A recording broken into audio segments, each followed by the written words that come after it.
All your favorite wrestling shows rolled into one.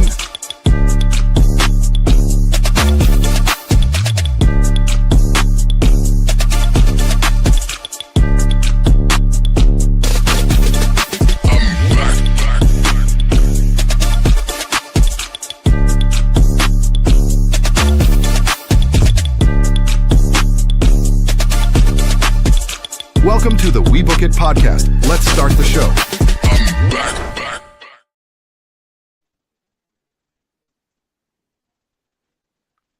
Oh, hello there, everybody, and welcome to another edition of the AEW Recap. I am your host, Coach, and this was a interesting Dynamite tonight.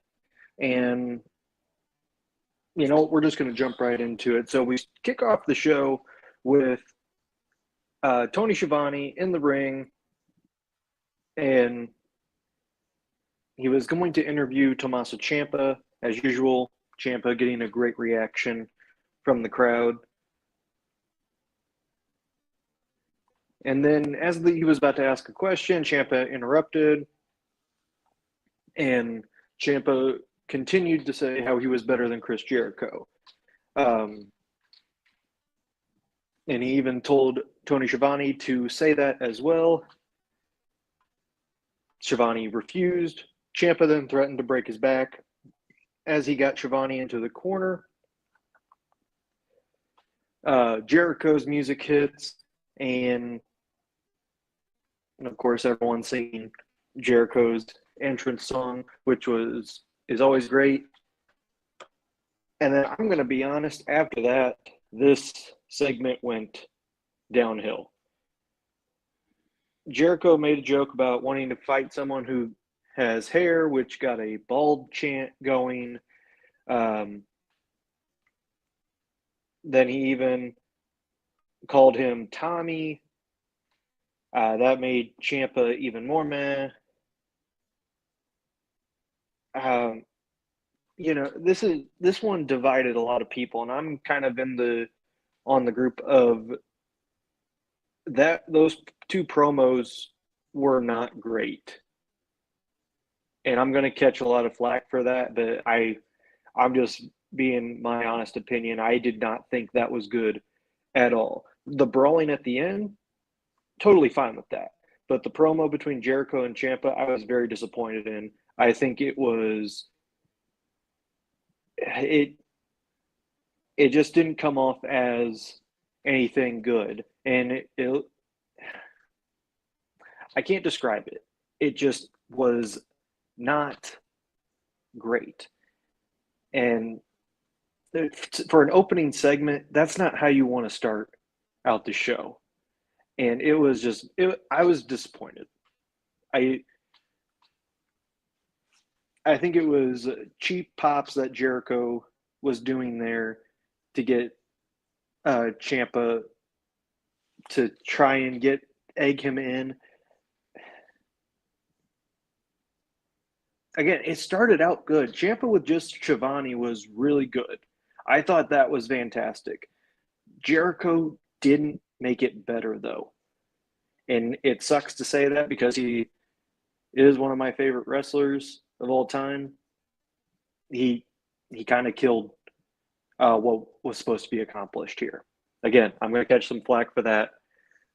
I don't really care because that's how I see it. I did not like that opening segment one bit. We go to our first match of the evening, and it is Jon Moxley versus Shane Taylor in an AEW Continental Championship. And Taylor has been on TV a lot more recently, which is a great thing. And outside of Ring of Honor, this was probably his biggest opportunity. I thought these guys did a really good job of just showing off their brawling skills because that's kind of what both men thrive in.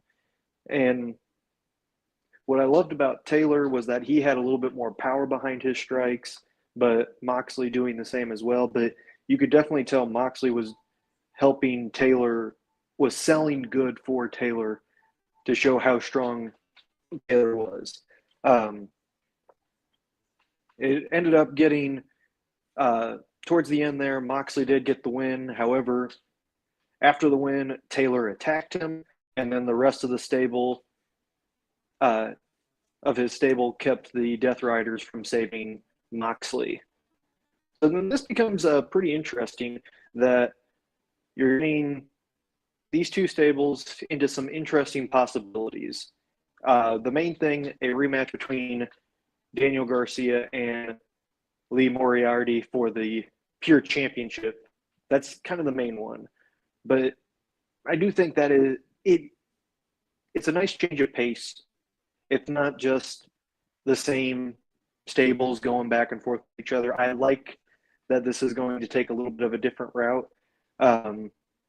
So STP will be taking on Death Riders. I like that.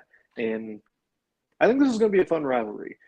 Later on in the show, Daniel Garcia did challenge STP to a 5-on-5 street fight for this week's Collision. So I'm excited for that one. But yeah, this was a very good opening match, especially bouncing back after that bad opening segment. So good job by both Moxley and Taylor. We go to our next match, which is a Mark Briscoe versus Pac match. And again, this one is where I was kind of like, this is where those stables kind of intertwine yet again. The Death Riders and the conglomeration. We've kind of seen that a lot recently, and it's kind of getting overdone. But this was an interesting match because these two have different styles. Both guys quick on their feet and can hit some stiff strikes, but they go about it completely different. Pac is one of those guys who just looks good about every time he gets in the ring, and he and Briscoe did a really good job. You got Briscoe, who is just down and gritty. You got Pac, who's a little bit more high flying. Excuse me. So just a really good combination of both men there, but of different styles. Briscoe did get the win. But at the end of that, he called out MJF and informed him that Tony Khan booked a 6-on-6 cage match, and if Briscoe's team wins, he gets a shot at the world title. So again, match was pretty solid. I liked the different styles there, but the ending is what everyone is more curious about, is who will be in that cage match with MJF? And we find that out later on in the evening.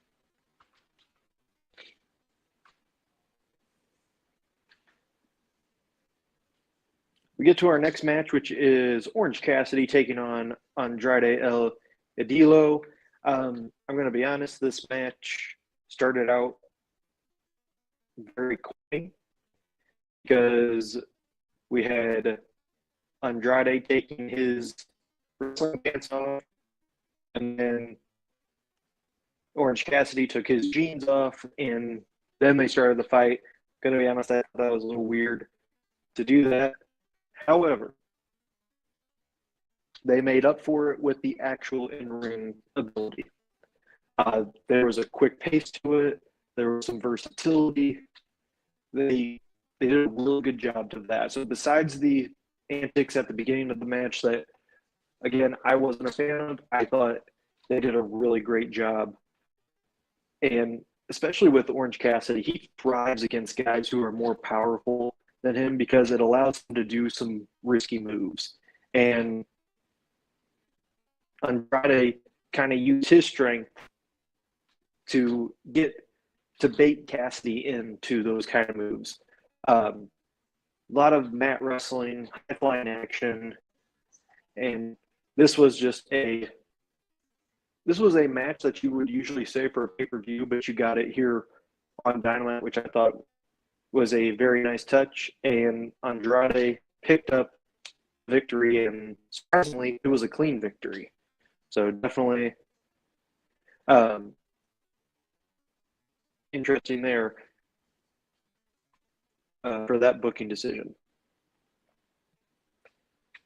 We get to our next match, which is a Owen Hart women's tournament quarterfinal between Sky Blue and Maya World.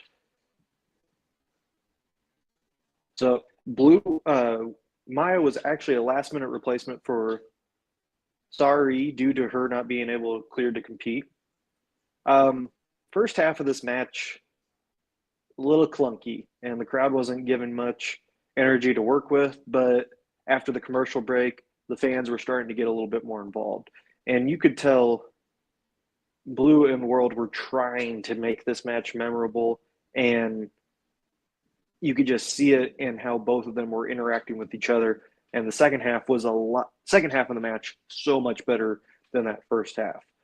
Maya was able to get the win to advance in the tournament, which was definitely an upset victory. Did not see that coming.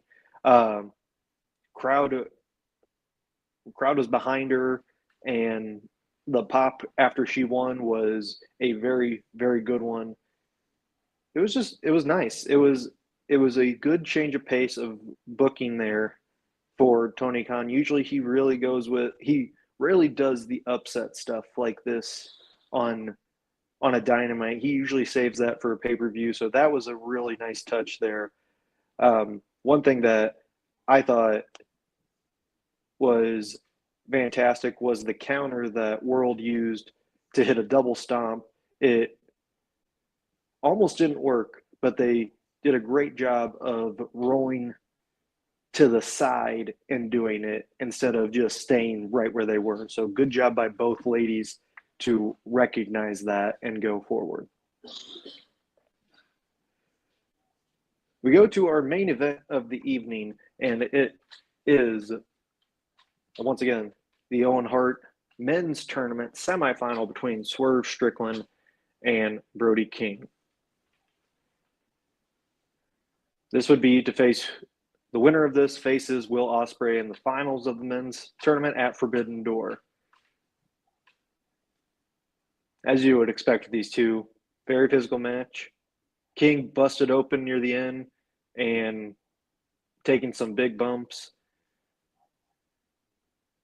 They blended their styles of mayhem well to create a match like this. That had the crowd was into it from the beginning, chanting and cheering from start to finish. This was a perfect main event to go off of. In the end, Swerve Strickland did get the win to set up another marquee matchup with Will Ospreay in the Owen Hart finals. You know, King may have lost, but he is still incredibly over with the fan base. I just want to say this. If Tony Khan is smart, he will put one of the singles titles on him before the end of the year to capitalize on this popularity and give him a big push. Let's see if Tony Khan can do what Triple H and WWE always fail to do, capitalize on momentum of a wrestler who has gotten over organically. So that is definitely something to look at going forward. So to recap this, Dynamite, they did a really good job of using their time on the show to get as much out of it as possible. Yes, it was only 5 matches, and it wasn't as packed as other episodes, but it made it feel that each match was important enough that they had to focus on these, and the time given for each match was, I think, the perfect amount. I think King and Strickland stole the show for the main event, but you got to give credit to Cassidy and Andrade for the great work they did. Forbidden Door is shaping up to be a pretty strong card. Who else? Strickland versus Ospreay in the finals. That's what everybody predicted. That's what everybody wanted. Well, we're going to get it at Forbidden Door. Another thing I want to talk about, AEW has also gotten better about tying Dynamite to the events of Collision. that was something in the early parts of AEW, was when Dynamite and Collision were kind of their own brands, but you still had everybody on the same show, and you would almost forget about what happened on each episode. So the fact that they're tying that back in together, I think is great, and it shows strong booking, in my opinion, for Tony Khan and the rest of the AEW creative. They're cooking something pretty good right here. They're coming off a strong Double or Nothing.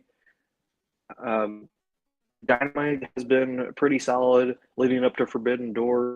Again, the card is looking stacked right now. I am excited to see what happens on Collision with the street fight and the cage match that's coming up.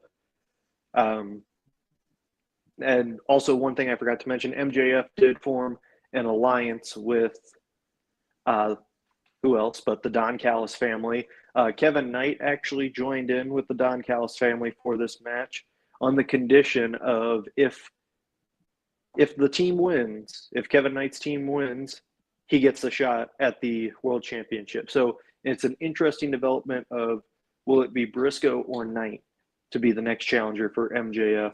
And we will just have to wait and see for that when Collision happens.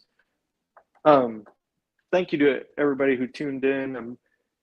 This has been a great time talking about this. Again, AEW is doing a fantastic job of really building off momentum right now. They still have some things they got to work out because, again, that opening segment was not a big fan of, but the wrestling, the in-ring work made up for that to make this a really, really strong show. So thank you again to everybody that tuned in to watch. Please make sure to like, share, and subscribe to all of our content here at the We Book It podcast. Special shout out to Virgil for being my producer tonight. And once again, my name is Coach. Thank you again for tuning in to the AEW recap. I will see you next week on the next edition of Dynamite.